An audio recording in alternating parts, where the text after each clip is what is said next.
Ako nga po pala si Maxine L. Fernandez, BSHM 1A. At ngayon ay nais kong ibahagi ang pagninilay tungkol sa salitang compassion o habag. Una sa lahat, ano nga ba ang kahulugan ng compassion?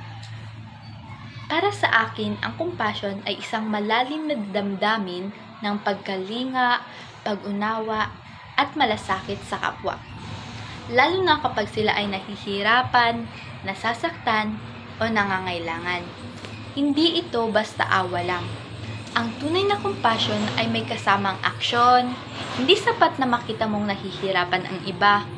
Kailangan mong maramdaman ito at gawin ang makakaya upang makatulong. Halimbawa, isipin natin ang isang batang nasa lansangan na wala man lang tsinelas sa paa. Pwede tayong maawa, pero kapag sinubukan nating abutan siya ng pagkain, tubig, o kahit simpleng ngiti o pakikipag-usap, doon pumapasok ang compassion. Kapag lumalampas tayo sa simpleng pagtingin o pag pinipili nating kumilos, ipinapakita natin ang ating tunay na malasakit. Pero hindi lang ito limitado sa tao. Maipapakita rin ang compassion sa kalikasan. Ang ating mundo ay isa sa pinakamahalagang biyayang natanggap natin. Pero, sa kasamaang palad, ito'y patuloy na nasisira araw-araw. May bundok na ginigiba, dagat na tinatapunan ng basura, at hangin na nababahiran ng usok. Kung tunay tayong may compassion, hindi natin hahayaang tuluyang masira ang kalikasan. Sa simpleng paraan, pwede nating itong ipakita kapag nagre-recycle tayo ng basura, kapag nagdadala tayo ng sariling lalagyan sa tindahan, kapag tinatapon natin ang basura sa tamang basurahan. Ito ay may mga simpleng halimbawa ng compassion. Kapag sa kalikasan, kapag nagtatanim tayo ng puno, kapag hindi tayo nag-aaksay ng mga tubig, ito rin ang hakbang ng malasakit. Sa totoo lang, hindi madaling maging mahabagin sa panahon ngayon. Minsan, kapag tayo mismo ay may pinagdaraanan, mahirap pang unawain ang iba. Pero, dito pumapasok ang tunay na diwa ng compassion. Yung kahit nahihirapan tayo, pinipilit pa rin nating tumulong kung kaya. Hindi ito paligsahan kung sino ang mas nakakatulong, kundi isang paanyaya sa bawat isa na tumutugon sa tawag ng pangangailangan ng kapwa. Mahalaga rin ang sa usapin ng compassion. Minsan, ang simpleng pakikinig lang sa taong may problema, isang malaking bagay na hindi natin kailangan lutasin ang lahat ng problema. Kadalasan, ang pagkakaroon lang ng taong handang makinig ay sapat na upang gumaan ang ating pakiramdam. Sa ating mga tahanan, pwedeng ipakita ang compassion sa mga magulang natin. Kapag pagod sila, galing trabaho, tayo ang maghuhugas ng pinggan o magwawalis o gagawa ng gawaing bahay. Sa mga kapatid natin mas bata, pwede natin silang tulungan sa assignment o turo ang magbasa. Hindi kailangan ng grand gesture. Ang malasakit ay makikita sa maliliit na bagay na ginagawa natin sa pang-araw-araw. Ang compassion ay may koneksyon din sa katarungan. Kung tunay tayong mahabagin, hindi natin hahayaan ang iba na inaapi o ninanakawan ng karapatan. Ang isang batang may compassion ay hindi natatakot, hindi nang aaway, at lalong hindi nananahimik kapag may mali. Ngayon naman, pag-usapan natin ang papel ng compassion sa lipunan, sa mga balita. Napakaraming trahedya, gera, gutom, karahasan, diskriminasyon sa maraming tao. Maraming tao ang nakakalimot kung paano maging mahabagin, pero sa gitna ng lahat ng ito, tayong mga kabataan, mga estudyante, mga simpleng mamamayan, tayo ang may kakayahan magbago ng takbo ng mundo. At nagsisimula ito sa malasakit natin sa kapwa.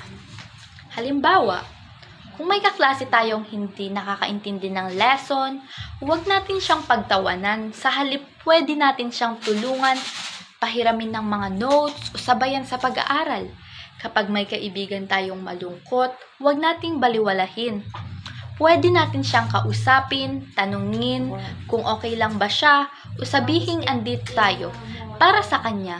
Minsan, ang isang simpleng tanong na kamusta ka ay malaking bagay na sa taong may mabigat na dinadala. Ngayon, pag-uusapan naman natin ang tinatawag na communal discernment. Ito ay ang sama-samang pagninilay, pag-uusap, at pagdedesisyon sa isang komunidad. Sa madaling salita, ito ay proseso na nakikinig sa isa't isa upang makabuo ng tamang desisyon na nakakabuti para sa nakakarami. Hindi lang ito para sa gobyerno, simbahan, tahanan. Ito ay para sa lahat, sa mga students, guro, pamilya, barangay at komunidad. Halimbawa, sa isang barangay na nakakaranas ng pagbaha, kailangan magsama-sama ang mga tao upang magplano paano ayusin ang kanal, saan pwede magtanim ng mga halaman, puno para sumipsip ng tubig.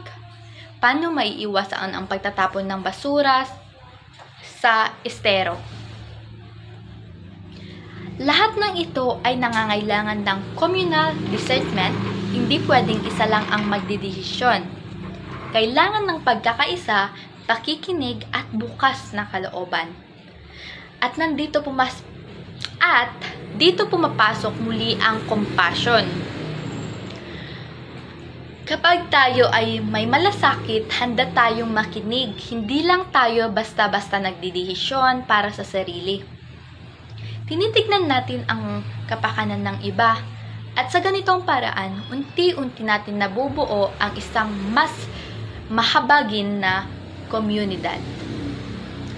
At kaulanan, isang mas mahabaging mundo.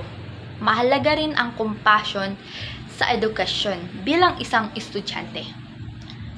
Marami tayong hinaharap na project, hamon, exams, deadlines, pero huwag nating kalimutan na ang bawat isa sa atin ay may kanya-kanyang pinagdaraanan. Minsan, yung tahimik sa klase ay may mabigat na dinadala, kaya imbis na husgahan natin, piliin na lang natin unawain. Bilang kabataan, tayo ang pag-asa ng bayan. Kung sisimulan natin sa sarili natin ang pagiging mahabagin sa salita, sa gawa, sa pag-iisip, makakatulong tayo sa pagbabago ng mundo. Hindi kailangan maging bayani, maging mabuting tao lang, araw-araw ay sapat na. Panghuli, nais kong iwan sa inyo ang ilang tanong na maaari ninyong pagnilayan. Una, kailan ko huling ipinakita ang tunay na compassion? Kanino ko pa ito pwedeng ipamalas? Pangatlo, anong mga simpleng gawain ang kaya kong gawin araw-araw upang makatulong sa iba? Apat, paano ako nakikibahagi sa mga desisyon o makakabuti hindi lang para sa akin, kundi para sa lahat? Ang mundo ngayon ay nangangailangan ng mas maraming taong mahabagin, hindi kailangan ng yaman para tumulong. Kailangan lang ng puso at tayong lahat ay may kakayahang magmahal at magmalasakit. Magsimula tayo sa maliit. Magsimula tayo ngayon. Maraming salamat po. At naway, isabuhay natin ang tunay na kahulugan ng compassion.